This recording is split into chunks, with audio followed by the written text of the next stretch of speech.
For more on the situation in Turkey and the aid efforts underway, we have reached Chef José Andrés. He is the founder of World Central Kitchen, and he joins us from Turkey, where he's there to cook for the victims of the earthquakes. So, José, tell us, what is the situation you're seeing there that you've arrived? Well, we arrived within hours after the earthquake. We arrived to Adana, and from there we began moving into the different cities, trying to learn what was going on. Right now, I'm in a city north of Kramamash. I always forget the name. Alberan, which is highly damaged, was many deaths and hundreds of buildings destroyed. And I found different groups randomly opening kitchens, chefs that came from all over Turkey, from Istanbul, that they began doing what they do best, cooking and covering the needs, supporting the efforts of the government. That I think overall the response has been very good at all levels, the international community, the government of Turkey, the private citizens. But I want everybody to remember one thing, okay? I was in Haiti in Port-au-Prince 2010. This was one city. America did great, the international community did great, but this is 10 major cities and many other small towns with thousands of buildings destroyed or damaged. This is one earthquake for the ages, and that's why every organization that can do something in an organized way, we should be joining the Turkish people to make sure that they can overcome the tragedy of this earthquake. Right. Now, you, of course, as you say, you've traveled to a lot of disaster areas. How does this compare? You know, walking in and seeing what you're seeing there today, what are your thoughts?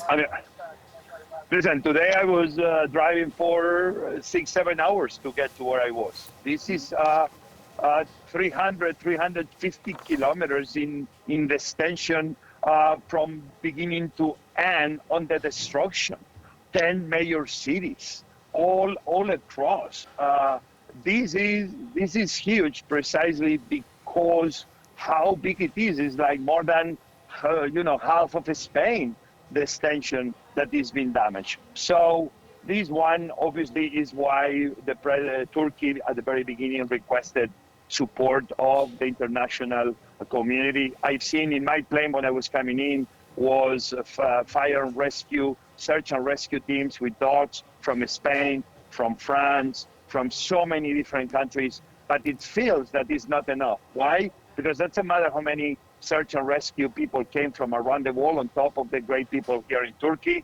That was so many buildings that the decision sometimes was which one we search for first. So this is some of the conundrums that the people here in Turkey, they've been facing. Every time they save a life, I was in some situations that they could hear somebody and you could see everybody silent because they were trying to talk to the person. So thousands of people will keep silent for 3, 4, 5 minutes so the search and rescue people could be talking to them. So this is the kind of moments you've been living, but now the reality is clear. I am right now in freezing cold temperatures.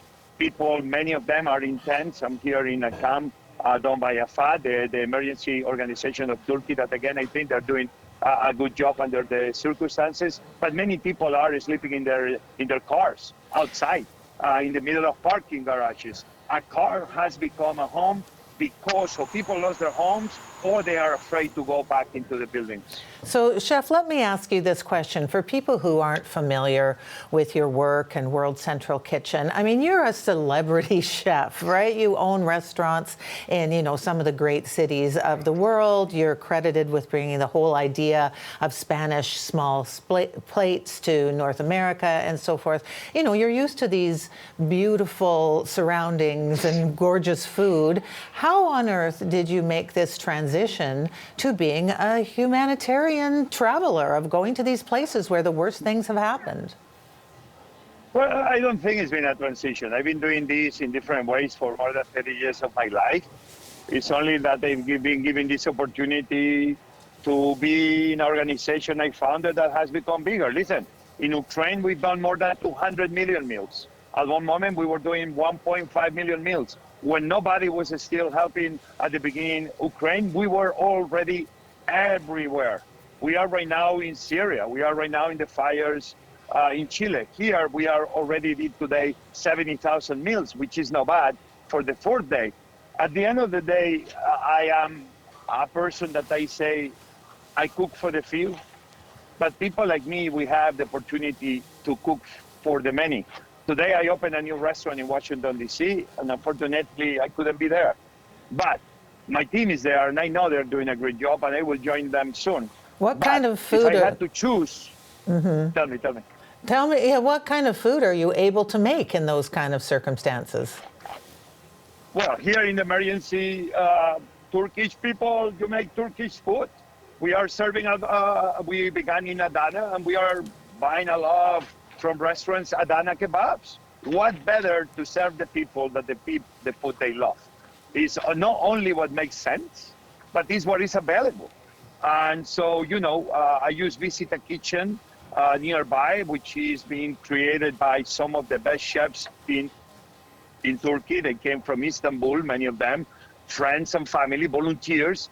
And you are meeting some of the best traditional food in the middle of the emergency. Actually, this is what humanitarian response should be. Not just giving people meals ready to eat or some scraps, but good, decent, hot meals. Hot meals right now, they are super important. It's not only about feeding people, but it's also about keeping them warm. Yeah, but how do you have even the resources to be making all that food there in such a disaster zone? Well, again, we are only one organization putting the finger in one wall with hundreds of holes, but sometimes it takes a village to take care of everybody. For us, it's very simple. I always said one thing, that World Central Kitchen is the biggest organization in the world, even we are only 80. You know why? Because in the way I see it, every restaurant, every market, every warehouse, every volunteer, every car that can do distribution is part of World Central Kitchen. What happens? They don't know it yet. How do you think we did 1.5 million meals in Ukraine? Because the chefs of Ukraine, they became one with us, and at the end, the people of Ukraine has been feeding Ukrainians. You see, big problems have very simple solutions. We don't need to reinvent the wheel.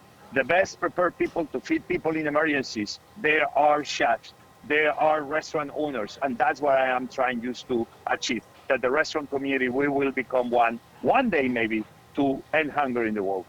All right. Thank you so much for joining us today, and all the best with everything you're doing there. Thank you. That is Chef José Andrés in Turkey.